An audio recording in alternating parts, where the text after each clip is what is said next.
शेतकऱ्यांसाठी मोठी बातमी. अहिल्यादेवी होळकर शेतकरी कर्जमाफी योजनेचे 3 जी.आर.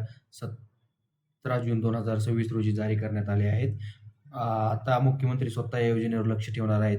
3 जी.आर.मध्ये नेमकं काय आहे, कोणती समिती कशासाठी स्थापन झाली आणि शेतकऱ्यांना याचा फायदा काय होणार आहे, संपूर्ण माहिती या व्हिडिओमध्ये पाहूया.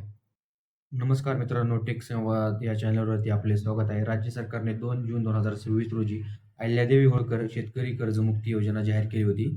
आता या योजनेच्या अंमलबजावणीसाठी एकामागोमाग एक 3 महत्त्वाचे जी.आर. काढण्यात आले आहेत. बघा, तुम्हाला स्क्रीनवरती सुद्धा हा पहिला जी.आर. दिसत असेल. पहिल्या जी.आर.मध्ये राज्य सरकारने मुख्य सचिवांच्या अध्यक्षतेखाली उच्चस्तरीय समिती स्थापन केली आहे. या समितीचे मुख्य कारण म्हणजे कर्जमाफी योजनेची अंमलबजावणी करताना आवश्यक ते बदल करणे, विविध विभागांमध्ये समन्वय साधणे आणि योजनेतील अडचणी दूर करणे. म्हणजेच योजना प्रत्यक्षात सुरू झाल्यानंतर जर कोणती अडचण आली किंवा नियमांमध्ये बदलाची गरज भासली तर ही समिती निर्णय देऊ शकते. आता बघा, आपण जी.आर. क्रमांक 2 पाहणार आहोत. एन.पी.ए. आणि ओ.टी.एस. खात्यांसाठी मोठा निर्णय. दुसऱ्या जी.आर.मध्ये एन.पी.ए. म्हणजे स्थगित कर्ज आणि ओ.टी.एस. म्हणजे वन टाइम सेटलमेंट संदर्भात महत्त्वाची समिती स्थापन करण्यात आली आहे. राष्ट्रीयकृत बँका, खाजगी बँका आणि ग्रामीण बँकांमधील एन.पी.ए. खात्यांवर किती टक्के सवलत द्यायची, बँकांची वाटाघाटी कशा करायच्या आणि अंतिम कर्जमाफीची रक्कम कशी निश्चित करायची यासाठी ही समिती करण्यात आली आहे. याचा अर्थ कर्जमाफीची प्रक्रिया अधिकृतपणे पुढे सरकत आहे.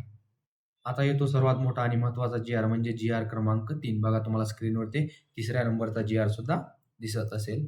राज्य सरकारने मुख्यमंत्री यांच्या अध्यक्षतेखाली मंत्रिमंडळाची उपसमिती स्थापन केली आहे. या समितीत दोन्ही मुख्यमंत्री, महसूल मंत्री, कृषी मंत्री, सहकार मंत्री आणि इतर वरिष्ठ मंत्री सदस्य आहेत. या समितीचे काम कर्जमाफी योजनेचा नियमित आढावा घेणे, आवश्यक असल्यास निकषांमध्ये बदल करणे आणि पात्र शेतकऱ्यांचा लाभ वेळेत मिळत आहे का यावर लक्ष ठेवणे आहे. यामुळे आता ही योजना थेट मुख्यमंत्री स्तरावर मॉनिटर केली जाणार आहे. मित्रांनो, या जी.आर. मधून स्पष्ट होते की राज्य सरकारने अहिल्यादेवी होळकर शेतकरी कर्जमाफी योजना प्रत्यक्षात आणण्यासाठी प्रशासकीय तयारी सुरू केली आहे. पहिल्या जी.आर.मध्ये नियम बदलण्यासाठी समिती, दुसऱ्या जी.आर.मध्ये बँकांशी वाटाघाटी समिती आणि तिसऱ्या जी.आर.मध्ये मुख्यमंत्री यांच्या अध्यक्षतेखाली मंत्रिमंडळ उपसमिती स्थापन करण्यात आली आहे. याचा अर्थ कर्जमाफी योजना अंमलबजावणीची प्रक्रिया आता वेगाने पुढे जाणार आहे.